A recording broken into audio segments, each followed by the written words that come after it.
Jemaat yang dikasihi Tuhan Yesus Kristus, hari ini kita memasuki minggu ke-7 setelah Trinitatis, Ketritunggalan Allah. Marilah kita memasuki persekutuan yang kudus dengan Tuhan, kita menyembah dan memuji namanya, kita bernyanyi.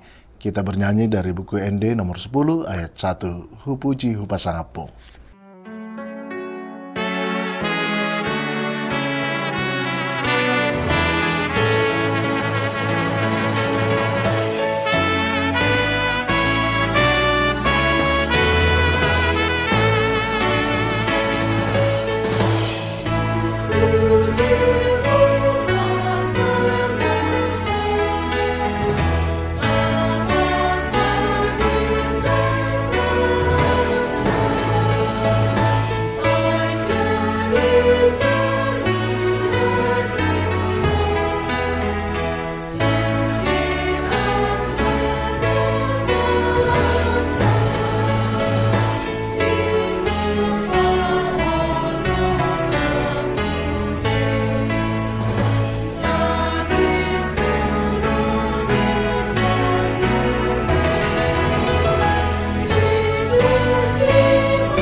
Di dalam nama Allah Bapa dan nama anaknya Tuhan Yesus Kristus dan nama Roh Kudus yang menciptakan langit dan bumi.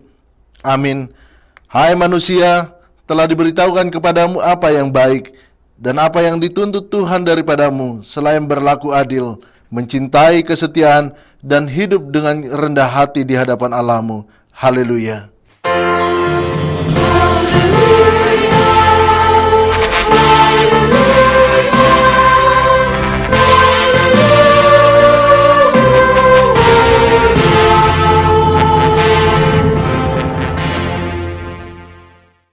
Marilah kita berdoa. Ya Tuhan Allah Bapa kami yang di sorga, berilah kepada kami hati yang kudus, pikiran yang baik dan jiwa yang sungguh melakukan pekerjaan yang baik. Berilah kami damai agar kami merasa aman dan tentram di dalam perlindungan-Mu. Kiranya kami senantiasa berpegang pada firman-Mu dalam menghadapi musuh-musuh kami. Jaga dan kuatkanlah kami di dalam Yesus Kristus Tuhan kami. Amin.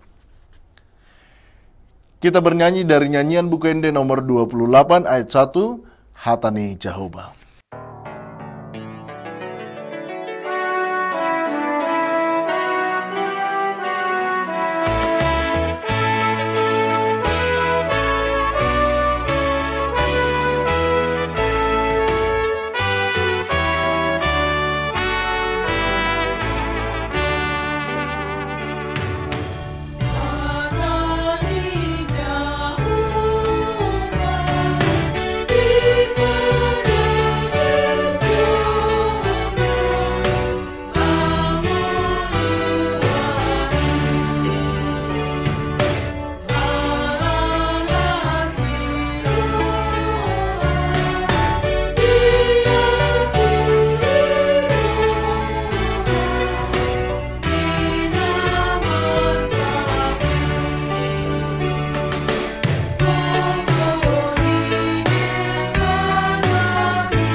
Dengarkanlah hukum Tuhan pada minggu ini, yakni hukum Taurat yang ke-9 dan maksudnya. Jangan mengucapkan saksi dusta terhadap sesamamu manusia. Maksudnya adalah kita harus takut serta kasih kepada Allah. Dengan demikian jangan mendustai, mengkhianati, memfitnah, maupun bersaksi palsu, serta merendahkan martabat sesama manusia. Harus saling melindungi dan menyatakan hal-hal yang baik saja mengenai sesama manusia apabila belum nyata dan jelas diketahui kesalahannya. Demikian hukum Tuhan. Marilah kita memohon kekuatan yang dari Tuhan.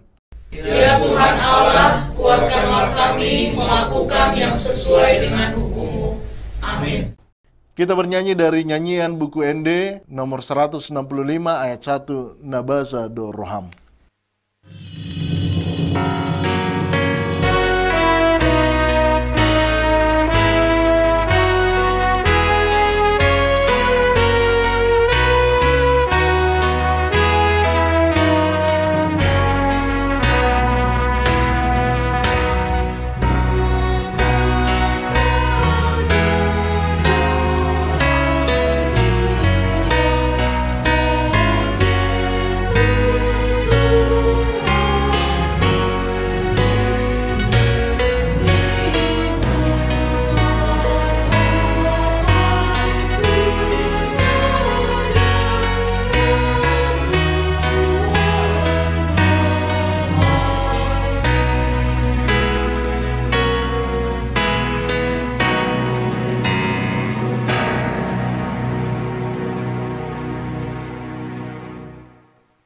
Marilah kita mengaku dosa kita. Ya Tuhan Allah Bapa kami yang Maha Kuasa, Engkau mengasihi kami orang yang hina dan tercela ini. Kami datang ke hadapan-Mu mengaku segala dosa dan kesalahan kami. Sejak dilahirkan kami sudah bergelimang di dalam dosa. Kami tersesat dan menyimpang dari jalan Tuhan. Kami sering melanggar hukum-Mu. Ya Tuhan kami, janganlah mengingat dosa dan pelanggaran kami pada masa muda, tetapi ingatlah kepada kami sesuai dengan kasih setia-Mu oleh karena kemurahan-Mu. Ya Tuhan, lapangkanlah hati-Mu terhadap kami orang berdosa ini. Amin.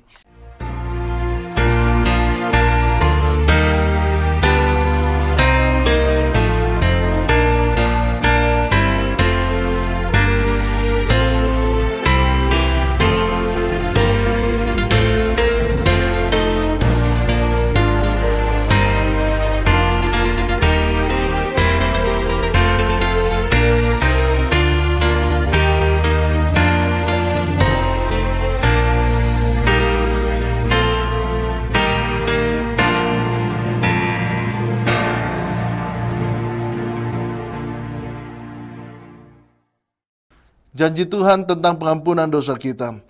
Tetapi Dia tertikam oleh karena pemberontakan kita.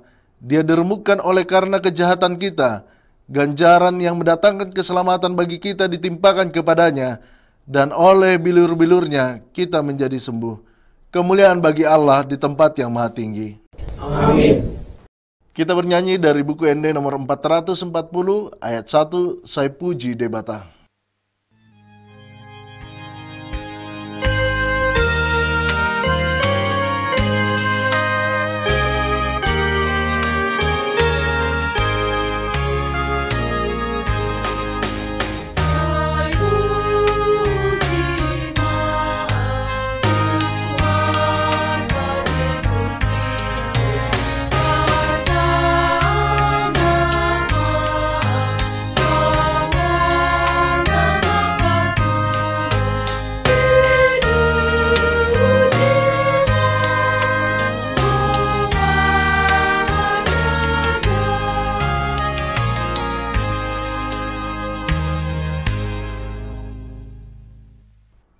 Firman Tuhan yang ditetapkan pada hari Minggu ini tertulis dalam Amos 7 ayat 1-6.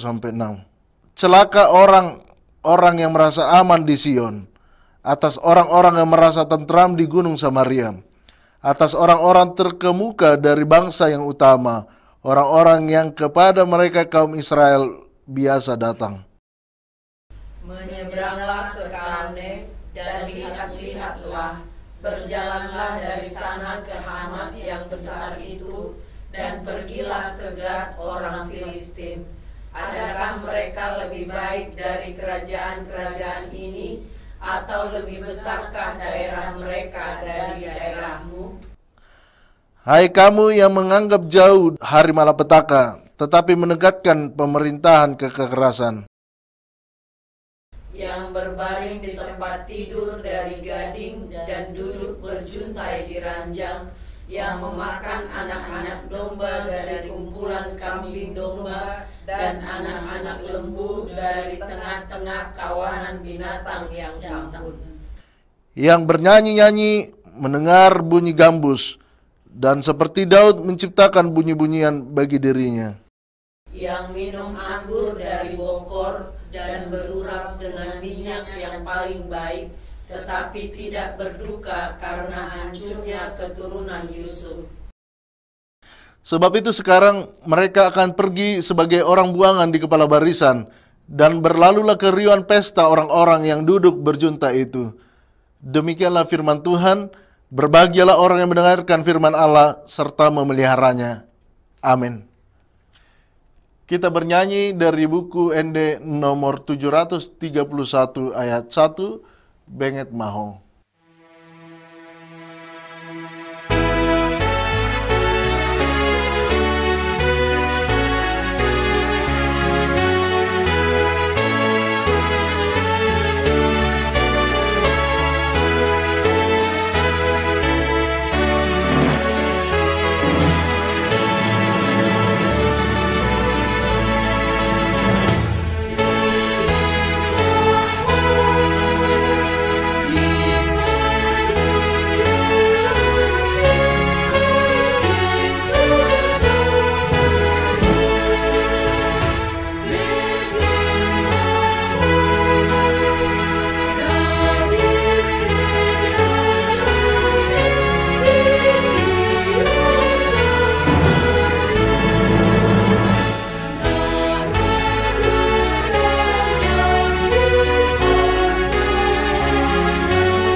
Marilah kita bersama-sama mengaku iman kepercayaan kita, sebagaimana teman-teman seiman di seluruh dunia, kita bersama-sama mengucapkannya. Aku percaya kepada Allah, Bapa yang Maha Kuasa, Khalik langit dan bumi. Aku percaya kepada Yesus Kristus, anaknya yang tunggal Tuhan kita, yang dikandung daripada Roh Kudus, lahir dari anak darah Maria, yang menderita sengsara di bawah pemerintahan Pontius Pilatus, disalibkan, mati dan dikuburkan, yang turun ke dalam kerajaan maut. Pada hari yang ketiga, bangkit pula dari antara orang mati, naik ke sorga, duduk di sebelah kanan Allah, Bapa yang Maha Kuasa. Dari sana akan datang kelak untuk menghakimi orang yang hidup dan yang mati. Aku percaya kepada Roh Kudus dan adanya satu gereja yang kudus dan am, persekutuan orang kudus, pengampunan dosa, kebangkitan daging, dan hidup yang kekal. Amin. Kita bernyanyi dari buku ND nomor 785 ayat 1, Alo Pangunjunan. Kita mengumpulkan persembahan 1A dan 1B. Semari kita akan mendengarkan firman Tuhan.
Damai sejahtera Allah yang melampaui segala akal, itulah yang memelihara hati dan pikiranmu dalam Kristus Yesus Tuhan kita.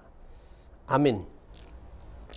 Saudara-saudara yang dikasihi oleh Tuhan Yesus Kristus, firman Tuhan yang menjadi nas khotbah pada hari Minggu ke-7 setelah Trinitatis ini tertulis dalam Injil Markus pasal 6 ayat 14 sampai 29. Saya akan bacakan untuk kita. Beginilah firman Tuhan. Diberi judul Yohanes Pembaptis dibunuh.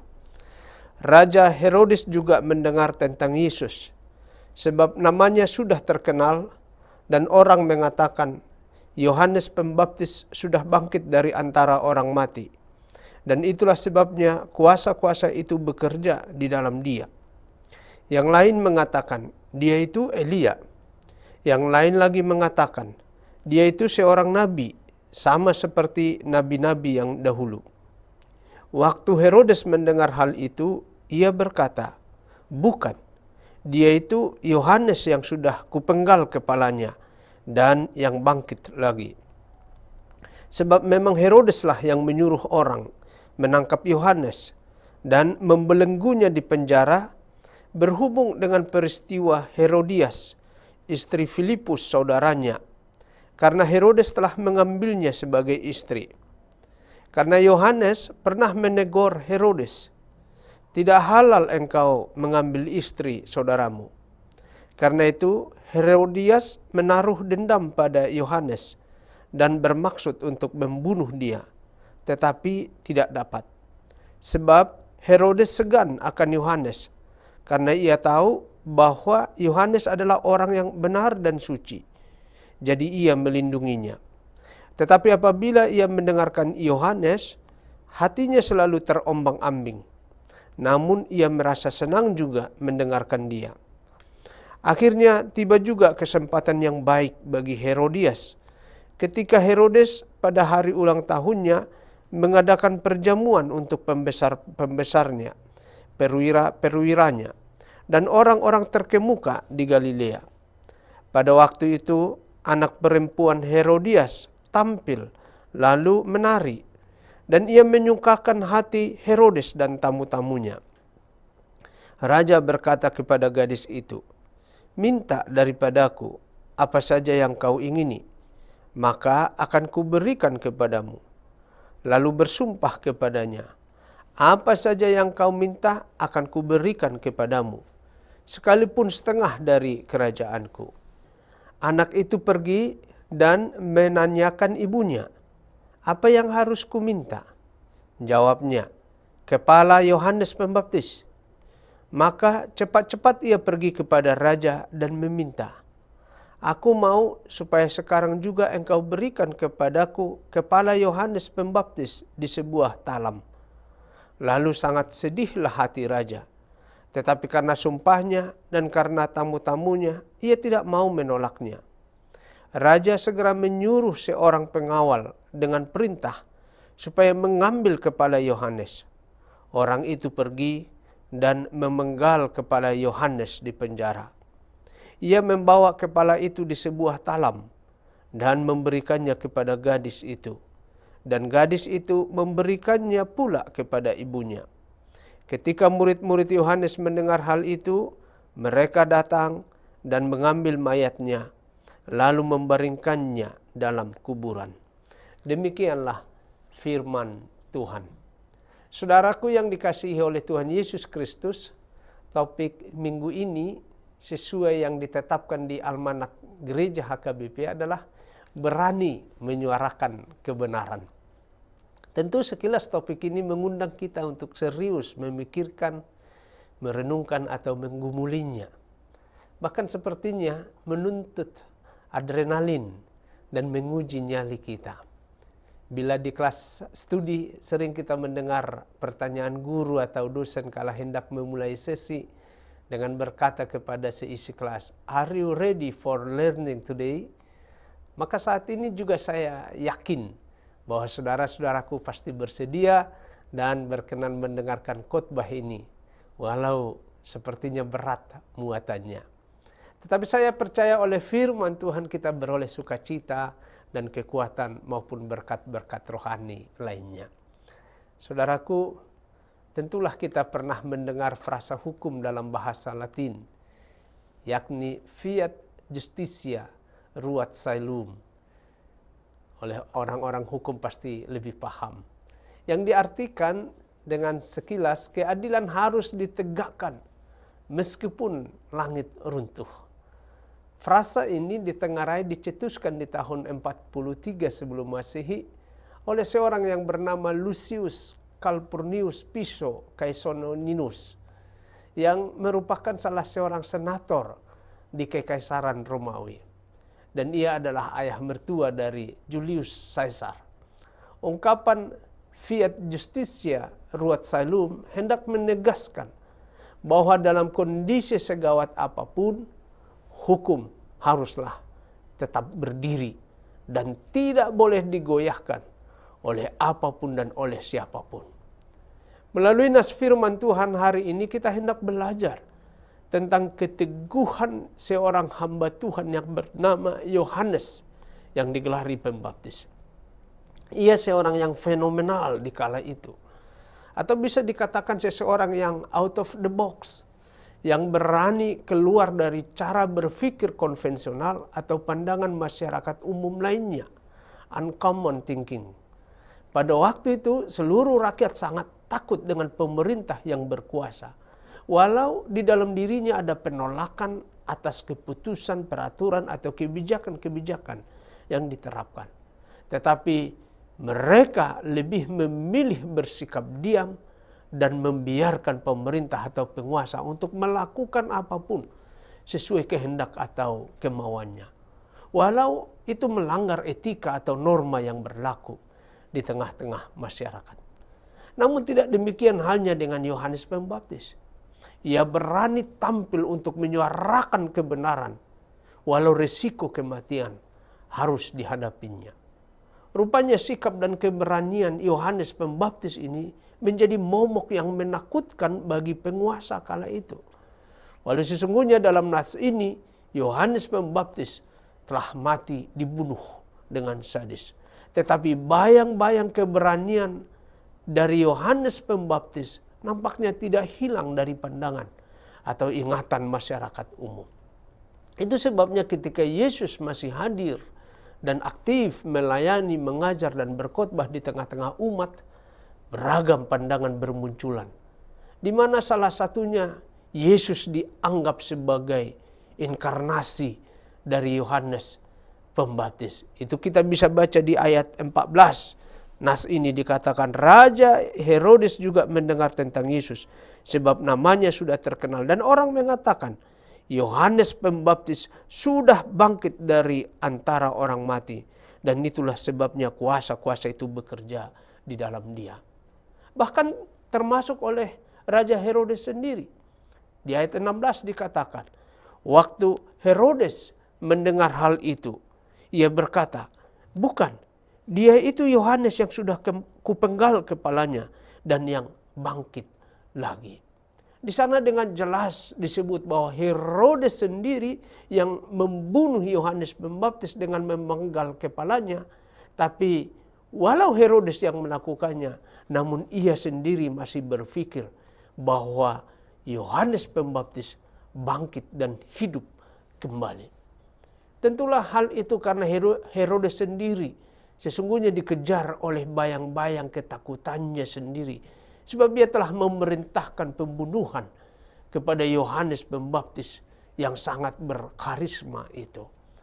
Saudaraku, di ayat 17 sampai 28 dalam nas khotbah ini dengan sangat jelas kita bisa mengikuti bagaimana kronologis kematian yang sangat tragis kepada Yohanes Pembaptis.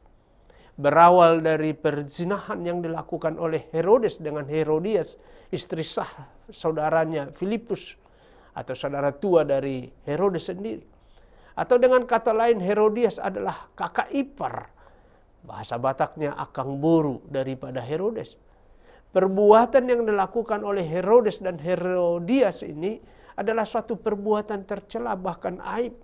Sebab hal itu adalah penyimpangan dari hukum yang berlaku di agama dan masyarakat Yahudi kala itu. Dan tidak ada seorang pun yang berani untuk menyampaikan dan mengingatkan Herodes. Sebab masing-masing orang lebih memikirkan keselamatan jiwanya sendiri. Disinilah Yohanes Pembaptis berani tampil beda dari masyarakat umum yang takut akan penguasa. Di ayat 18 disebutkan, karena Yohanes menegur Herodes, tidak halal engkau mengambil istri saudaramu. Lalu dilanjutkan lagi di ayat 27, dikatakan di sana, raja segera menyuruh seorang pengawal dengan perintah supaya mengambil kepala Yohanes. Orang itu pun pergi dan memenggal kepala Yohanes di penjara. Dari kisah Yohanes Pembaptis yang berani menyuarakan kebenaran ini, walau dengan menegur Raja Herodes dan harus menghadapi konsekuensi yang sangat mengerikan sesuai dengan nas khotbah ini. Sesungguhnya, saudara-saudaraku, ada banyak hal yang bisa kita eksplor dan jadikan sebagai pelajaran berharga dalam hidup kita. Tetapi sedikitnya 3 keadaan yang perlu kita gumuli atau renungkan, yang sering membuat kita tidak berani sesuai dengan topik minggu ini untuk menyuarakan kebenaran terlebih yang bersumber dari firman Tuhan. Keadaan yang pertama adalah zona nyaman atau comfort zone. Anak-anak muda sering berkata, udah PW, posisi wenak, sehingga mager, malas gerak. Atau iklan suatu produk beberapa tahun silam, kalau sudah duduk lupa berdiri.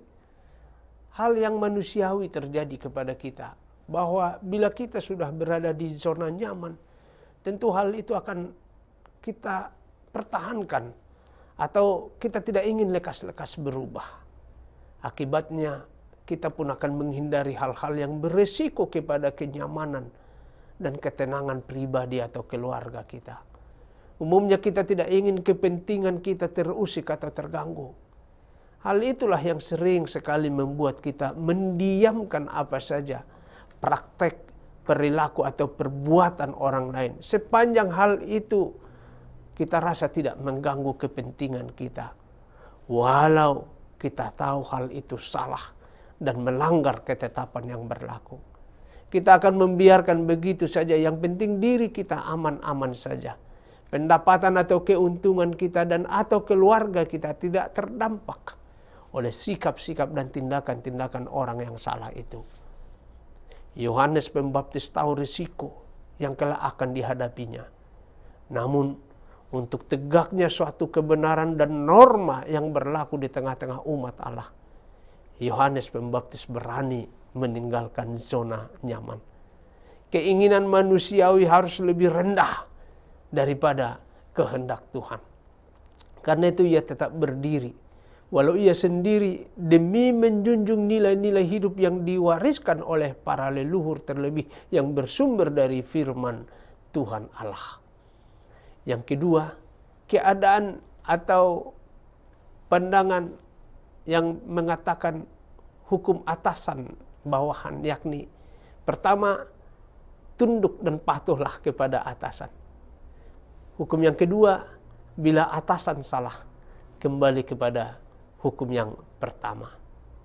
Atau di rumah, dalam konteks bersaudara antara si kakak abang dengan adiknya, si adik harus tunduk kepada abang. Kalau abang kakak salah, maka kembali kepada hukum yang pertama. Bahkan menyangkut hubungan suami istri, terlebih para suami yang sering mengutip ayat Alkitab dengan seenaknya untuk menunjukkan otoritasnya yang besar. Seperti dalam Efesus 5 ayat 22 dan Kolose 3 ayat 18 yang mengatakan bahwa istri harus tunduk kepada suami. Atau juga di sekolah-sekolah yang ada asramanya. Hal ini sering dijumpai yang katanya untuk menjaga tidak terjadinya pertikaian dan perkelahian antara senior dengan junior. Maka junior harus tunduk kepada senior. Kalau senior salah, maka kembali kepada hukum yang pertama. Dan kita tahu juga sempat viral beberapa sekolah kedinasan di waktu yang lalu, sering terjadi kematian yang sangat menyedihkan kepada para siswa yang masih junior. Ditengarai karena siswa junior tersebut tidak mau melakukan seluruh perintah seniornya, terlebih yang tidak benar. Akibatnya ia dianggap tidak hormat dan melawan seniornya. ia pun harus mendapat hukuman kekerasan fisik yang sampai membuatnya disiksa, dianiaya, sampai kematian menjemput ajalnya. Yohanes sadar bahwa ia adalah rakyat jelata, bahkan bisa digolongkan miskin secara finansial. Walau ia keturunan Imam Zakaria, tentulah ia sesungguhnya tidak berdaya melawan Herodes, raja yang berkuasa dan didukung penuh oleh kekaisaran Romawi. Mungkin menurut Herodes, apapun yang diperbuatnya tidak akan ada yang menentang. Ternyata tidak. Yohanes Pembaptis tampil untuk menyuarakan bahwa yang salah tetap salah dan harus disampaikan atau diingatkan. Herodes adalah bersalah. Yohanes Pembaptis menganggap bahwa perintah Tuhan itu lebih tinggi dari perintah siapapun.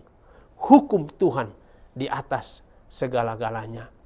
Suatu ketika Yesus berkata, katakan benar bila benar dan salah bila salah.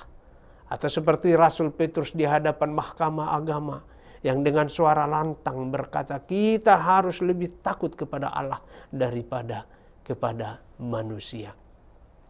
Yang ketiga, saya sisugudo nama dok nasitong. Dibenci orang-orang yang berkata yang benar.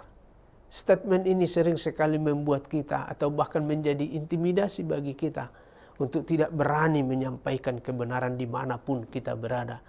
Termasuk dalam lingkup gereja. Realitanya memang demikian. Tidaklah disukai orang-orang yang berkata kebenaran. Ia sering diejek, bahkan dicela, dibuli, dan dihina serta difitnah. Ia dianggap duri yang mengganggu kenyamanan banyak orang. Akibatnya ia disingkirkan dan dicap pembuat masalah. Konflik batin dalam diri seseorang yang tidak bisa melihat penyimpangan terjadi di lingkungan sekitarnya sering membuatnya harus sakit karena menahan diri. Tetapi Yohanes Pembaptis malah mengambil posisi lebih dari sakit batin. Sebab di balik tegurannya kepada Herodes, sesungguhnya ia hendak menjaga kesakralan pernikahan, di mana tegak kesetiaan suami kepada istri dan sebaliknya istri kepada suaminya. Berulang kali Yesus mengajar tentang keagungan dan kekudusan pernikahan yang diciptakan oleh Allah sejak permulaan. Hasrat kedagingan hendaknya tidak mencemari atau mengotori kekudusan rumah tangga. Walau akhirnya Yohanes Pembaptis dipenjarakan bahkan dipenggal kepalanya, tetapi pada dasarnya Yohanes Pembaptis telah menang sebab ia tetap dengan gagah dan berani menyuarakan kebenaran dari Tuhan Allah. Saudaraku, bila kita mendengar berita Yohanes Pembaptis melalui naskotbah ini, tentulah kita juga tidak lupa tentang berita Yesus Kristus yang tampil memperdengarkan suara kebenaran yang dibawanya dari surga, bahwa Allah telah menyatakan keselamatan bagi seluruh umat manusia oleh karena anugerahnya yang besar dan ajaib. Tetapi dunia menolak kehadiran Yesus Kristus sebab ia dianggap menghina Allah dengan keberadaannya yang miskin secara duniawi, sehingga akhirnya Yesus dibenci dan ditangkap serta diadili. Sampai akhirnya ia juga menjalani hukuman tragis lebih daripada Yohanes Pembaptis. Di kayu salib pun Yesus tetap menyampaikan kebenaran Allah, bahwa ia adalah anak Allah dan pengampunan dari Allah tetap berlaku. Inilah kebenaran Allah yang harus kita sampaikan kepada dunia ini. Karena itu jangan pernah takut untuk bersuara tentang kebenaran Allah tersebut. Tuhan memberkati. Amin. Kita berdoa. Terima kasih ya Tuhan untuk pemberitaan firman-Mu. Biarlah kami diberkati karena kabar baik dari firman-Mu yang meneguhkan, menguatkan kami, supaya kami hidup seturut kehendak Tuhan dan kami berani untuk menyuarakan kebenaran yang bersumber daripada Tuhan Allah. Terpujilah Engkau kekal selamanya, berkatilah keluarga rumah tangga kami, berkatilah anak-anak yang menempuh studinya dan juga yang mencari pekerjaan. atau juga yang menantikan pasangan hidupnya. Tuhan berkenan menolong mereka, memberikan yang terbaik dalam hidup mereka. Jemaatmu yang dalam kondisi sakit, terbaring di rumah, atau dalam perawatan di rumah sakit, Tuhanlah kiranya juga menumpangkan tangan-Mu untuk memberikan kesembuhan kepada mereka, sehingga mereka lekas sehat, supaya bisa melanjutkan hidupnya, berkumpul dalam sukacita di tengah-tengah keluarganya. Berkatilah juga para orang tua yang bekerja, warga jemaat-Mu dalam usaha karir, dalam pekerjaan, dalam cita-cita harapan kerinduannya juga di tengah-tengah keluarganya. Kiranya Tuhan yang selalu menjadi penolong bagi seluruh jemaat-Mu. Dalam Kristus kami berdoa. Amin.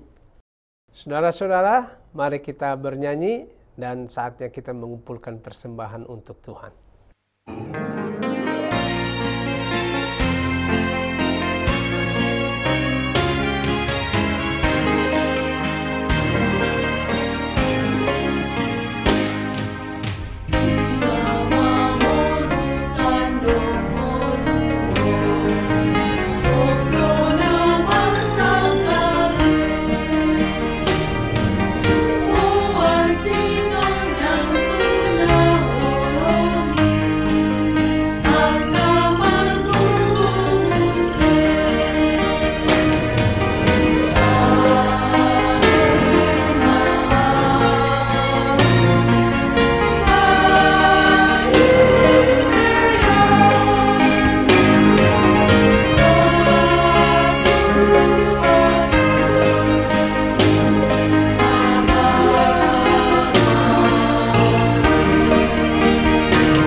Marilah kita berdoa untuk menyerahkan persembahan kita kepada Tuhan.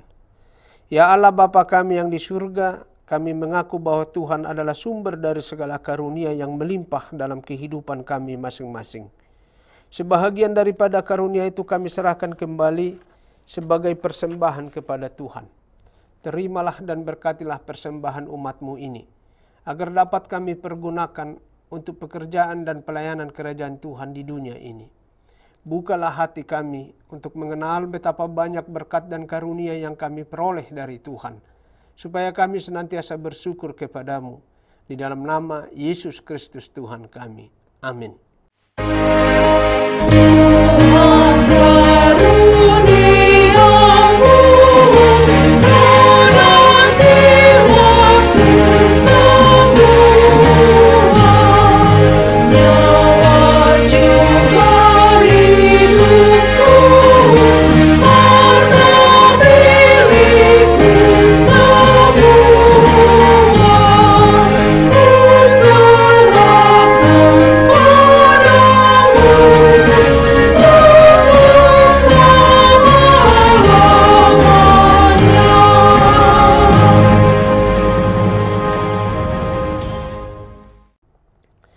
Bapa kami yang di surga, dikuduskanlah nama-Mu, datanglah kerajaan-Mu, jadilah kehendak-Mu di bumi seperti di surga. Berikanlah kami pada hari ini makanan kami yang secukupnya, dan ampunilah kami akan kesalahan kami, seperti kami juga telah mengampuni orang yang bersalah kepada kami. Dan janganlah membawa kami ke dalam pencobaan, tetapi lepaskanlah kami daripada yang jahat.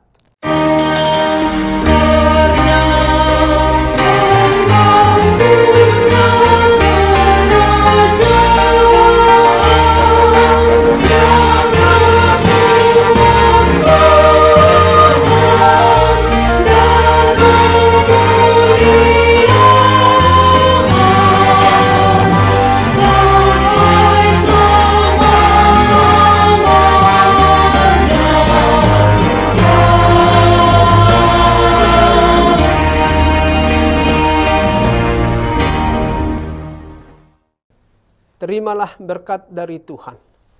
Tuhan memberkati engkau dan melindungi engkau.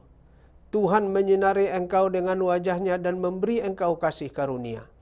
Tuhan menghadapkan wajah-Nya kepadamu dan memberi engkau damai sejahtera.